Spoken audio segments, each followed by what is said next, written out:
The live TV, सच सबसे आगे। नमस्कार, द लाइव टीवी आप देख रहे हैं, आपके साथ मैं हूं आदित्य कुमार। एक तरफ अब आरएसएस ने समीक्षा शुरू कर दी है। आरएसएस ने मोदी की खामियों की क्लास लगानी भी शुरू कर दी और खामियां गिनानी भी शुरू कर दी है। और दूसरी तरफ आरएसएस के नेता मंचों पर चढ़कर नरेंद्र मोदी इशारों में नरेंद्र मोदी के खिलाफ बोल रहे हैं और 241 पर आने का ठीकरा किस पर फोड़ा जा रहा है, ये सब कुछ आप देखिए। हम आपको इंद्रेश कुमार का वो बयान भी सुनाएंगे, साथ ही साथ बताएंगे कि भारतीय जनता पार्टी के साथ साथ मोदी की खामियों को लेकर आरएसएस की ओर से क्या कुछ समीक्षा की गई, क्या कुछ चीजें की गई हैं। दरअसल इंद्रेश कुमार ने कहा था, आपने सुना होगा, वीडियो देखा भी होगा, नहीं देखा तो हम दिखाएंगे भी, बताएंगे भी, कि इंद्रेश कुमार ने कहा कि अहंकार ने 241 पर पहुंचा दिया, जो अहंकारी बन गए उन्हें 241 पर रोक दिया। ये बात इंद्रेश कुमार ने कही है। इंद्रेश कुमार कोई छोटे मोटे नेता नहीं है, आरएसएस के वरिष्ठ नेताओं में उनकी गिनती होती है। अब जरा पहले उनका बयान सुन लीजिए, फिर आगे की चर्चा हम करते हैं। सुनिए जरा। अभी इस 2024 में भी राम राज्य का विधान देखिए, लोकतंत्र के परम में कैसा है। जिन्होंने राम की भक्ति की पर धीरे धीरे अहंकार आ गया, उस पार्टी को सबसे बड़ी पार्टी घोषित कर दिया और उसका और जो पूरा उसको मत मिलना चाहिए, जो शक्ति मिलनी चाहिए, वो भगवान ने अहंकार के कारण रोका। जिन्होंने राम का विरोध किया, तो सुन लिया आपने, जिन्होंने अहंकार किया उनको 241 पर रोक दिया, ये बात उनके द्वारा कही गई है। अली सौरभ ने इस वीडियो को एक्स पर पोस्ट किया है, लिखा है कि जयपुर में आरएसएस के वरिष्ठ नेता इंद्रेश कुमार ने कहा कि बीजेपी में अहंकार आ गया था, खुद को सबसे बड़ी पार्टी घोषित कर दिया, लेकिन भगवान ने अहंकार के कारण 241 पर रोक दिया। लल्लू सिंह ने जनता पर जुल्म किए थे तो राम ने कहा कि 5 साल आराम को लो, अगली बार देख लेंगे। यह बात कोई और नहीं, इंद्रेश कुमार यानी आरएसएस की तरफ से कही गई बात है। यानी सीधे तौर पर समझा जाए कि अहंकार के कारण भारतीय जनता पार्टी को इस बार हार का सामना करना पड़ा। और जिस तरीके की बातें आरएसएस के नेता कह रहे हैं, जिस तरीके की बातें हो रही हैं, उससे तो यह साफ अंदाजा लगाया सकता है कि आरएसएस अब भारतीय जनता पार्टी में मोदी को नहीं चाहती है। मोदी के नेतृत्व को वो शुरुआत से ही स्वीकार नहीं कर रही थी, क्योंकि मोदी आरएसएस की चलने नहीं दे रहे थे, या कहिए मोदी अपने मन की कर रहे थे। ऐसा भी आरएसएस के कई नेता दबी जुबान से कह चुके हैं। कैमरे पे आकर तो नहीं बोल रहे हैं, लेकिन ये बातें निकलकर सामने आई हैं। और ये देखिए, इस तरीके से लोगों का एक्स पर पोस्ट किया जा रहा है। अब देखिए, ये सीधे तौर पर कहा जा रहा है कि देखिए इंद्रेश कुमार इस तरीके की भाषा का इस्तेमाल कर रहे हैं, और वहीं आरएसएस ने एक एक करके, अभी तो इंद्रेश कुमार ने खामियां गिनाई कि अहंकार के बदौलत, उसके बाद ये कहा जा रहा है कि और भी कई खामियां हैं जिनको लेकर अब मोदी सरकार के खिलाफ एक जो है वो नैरेटिव सेट किया जा रहा है। आरएसएस ने शुरू कर दी मोदी सरकार के खामियों की गिनती। ये क्या कुछ खामियां थी जिनकी वजह से चुनाव में इतनी बड़ी हार का सामना करना पड़ा। उत्तर प्रदेश, जहां से भारतीय जनता पार्टी ने सोचा भी नहीं होगा, उनके 26 वर्तमान सांसद भी चुनाव हार गए। ये देखना बेहद अहम होगा कि 10 साल तक पूरी स्वतंत्रता के साथ सरकार चलाने वाले नरेंद्र मोदी अब साथियों का हस्तक्षेप बर्दाश्त कर पाने की कितनी क्षमता दिखा पाते हैं। साथ ही मोहन भागवत के ताजा बयान से ऐसा लगता है कि अब आरएसएस भी सरकार की नाकामियों पर खिंचाई से पीछे नहीं हटेगा। आरएसएस का बयान साफ तौर पर आ गया है। चंद्रबाबू नायडू, नीतीश कुमार का हस्तक्षेप किस हद तक बर्दाश्त कर पाएंगे नरेंद्र मोदी, इस पर बहुत हद तक निर्भर रहेगी एनडीए सरकार की स्थिरता। अब इस पर चर्चा होने शुरू हो गई है। दरअसल साल 2024 का 18वीं लोकसभा का चुनाव भारतीय लोकतंत्र के लिए निर्णायक मोड़ साबित हुआ है। इस चुनाव ने स्पष्ट कर दिया कि देश के लिए इसका संविधान ही सबसे बड़ा राजनीतिक ग्रंथ है, जिसे कोई बदलने की बात सोचेगा तो मुंह के बल गिरेगा। ऐसा सोचने वाले का वही हश्र होगा जो इस चुनाव में भाजपा का हुआ है।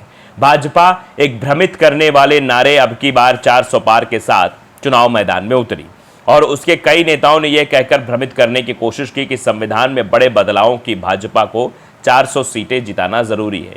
यानी 400 सीट अगर आ गई तो हम भारत के संविधान को बदल देंगे। जनता इस भ्रम में नहीं आई और उसने कभी ना भूलने वाला सबक दे दिया। मतदाताओं ने भाजपा को 240 पर ही रोक दिया कि 240 पर ही रुक जाओ। आज देश में भाजपा की सरकार नहीं, बल्कि बैसाखी के सहारे चलने वाली एनडीए की सरकार है।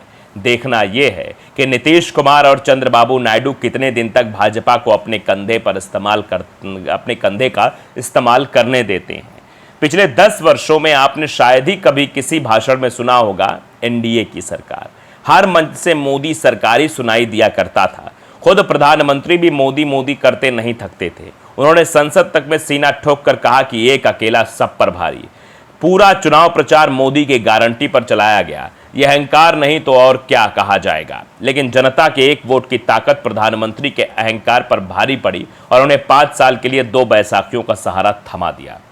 इस चुनाव में जिस तरह से विपक्ष मजबूत हुआ, उससे यह उम्मीद तो अवश्य ही की जाने लगी है कि अब धींगा मुश्ती में सरकार चलाना भाजपा के लिए मुश्किल होगा। मजबूत विपक्ष की नकेल सरकार पर हमेशा रहेगी और सरकार भी इस बात को भूल नहीं सकेगी। मनमाने तरीके से बिल पास करवाने का ख्याल शायद अगले 5 साल के लिए सरकार छोड़ देगी। पहले आपने कई मौकों पर देखा होगा कि सत्तारूढ़ दल को अगर अपने हित में कानून बनाना होता था तो उसे पूरे संसद के पटल पर महज औपचारिकता पूरी कर, बिना बहस और विपक्ष की राय का सम्मान किए बिना बिल पास करा लिया जाता था। शायद अब ऐसा ना हो और विपक्ष की जिम्मेदारी भी है कि वो ऐसा होने ना दे, खासकर जब उसके पास एक सम्मानजनक संख्या है। इस चुनाव नतीजों से खुद प्रधानमंत्री नरेंद्र मोदी की भी परीक्षा होगी। सही मायनों में गठबंधन सरकार चलाने की उनकी कितनी क्षमता है, 5 सालों में यह भी साबित हो जाएगा। वैसे कई राजनीतिक विश्लेषक मानते हैं कि मिलीजुली सरकार अधिक दिनों तक टिकने वाली नहीं है, क्योंकि 10 वर्ष से बिना किसी हस्तक्षेप के शासन करने की आदत बदलना भाजपा या कह लीजिए नरेंद्र मोदी के लिए बिल्कुल भी आसान नहीं होगा। भाजपा गठबंधन के सहयोगियों का हस्तक्षेप और नियंत्रण तो बना ही रहेगा, इसमें शक नहीं है। अग्निपथ योजना की समीक्षा और समान नागरिक संहिता यानी यूसीसी पर आम सहमति के बाद जेडीयू पहले ही कर चुका है। अब सबसे बड़ा प्रश्न देश हित के लिए यह है कि क्या सत्तारूढ़ दल के मुखिया प्रधानमंत्री इस बात से समझौता कर लेंगे। विवाद यहीं से शुरू हो जाएगा, जिसका अंत क्या होगा ये अभी से कहना उचित नहीं होगा। वैसे कई बार भारतवर्ष में मिलीजुली सरकार केंद्र में बनी है, लेकिन वो कभी टिकाऊ नहीं रही। या तो मध्यावधि चुनाव हुए या राष्ट्रपति शासन लगा। पूर्व प्रधानमंत्री इंदिरा गांधी ने अपने राजनीतिक जीवन की सबसे बड़ी भूल करते हुए देश में आपातकाल घोषित कर दिया। लेकिन परिणाम क्या हुआ? जब 1977 में आपातकाल के बाद चुनाव हुए तो कांग्रेस कौन कहे, स्वयं इंदिरा गांधी जनता पार्टी के एक साधारण नेता चुनाव हार गई। सच तो यह है कि भारत ने कभी भी तानाशाही को अंगीकार नहीं किया और उसका परिणाम सत्तारूढ़ को सत्ता से हाथ धोकर करना पड़ा। अब आरएसएस बीजेपी की अनबन भी इसमें सबसे बड़ा कारण बनकर सामने आ रही है। अब स्थिति यह हो गई है कि जिस सत्ताधारी पार्टी भाजपा को राष्ट्रीय स्वयंसेवक संघ का परिवार कहा जाता था, उसी दल के अध्यक्ष ने एक साक्षात्कार में कहा कि अब भाजपा इतनी सक्षम हो गई है कि उसे राष्ट्रीय स्वयंसेवक संघ की जरूरत नहीं है। जेपी नड्डा ने कहा था। उन्होंने चुनाव के बीच भी एक साक्षात्कार में यह बात कही। चुनाव बीत जाने और नतीजे आ जाने के बाद आरएसएस प्रमुख मोहन भागवत ने कुछ कहा। उन्होंने जो कहा उसे भाजपा और नरेंद्र मोदी को लेकर उठने वाले कई सवालों का जवाब माना जा रहा है। भागवत ने चुनाव में मर्यादाएं टूटने की बात कही और यह भी पूछा कि मणिपुर में शांति कौन लाएगा।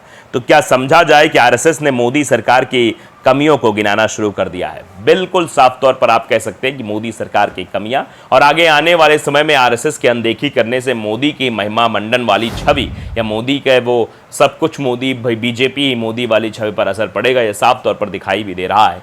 इंद्रेश का यह बयान देना और उसके बाद भारतीय जनता पार्टी के हार की या फिर मोदी की सरकार की समीक्षा करना या आरएसएस का साफ तौर पर दिखाता है कि अब आरएसएस बीजेपी को अपने कंट्रोल में लेने वाली और मोदी के सामने एक मुसीबत खड़ी होने वाली है। द लाइव टीवी को अगर आपने सब्सक्राइब नहीं किया है जरूर करिए, बेल आइकन दबाइए ताकि सच खबर आप तक पहुंचती रहे। नमस्कार। द लाइव टीवी, सच सबसे आगे।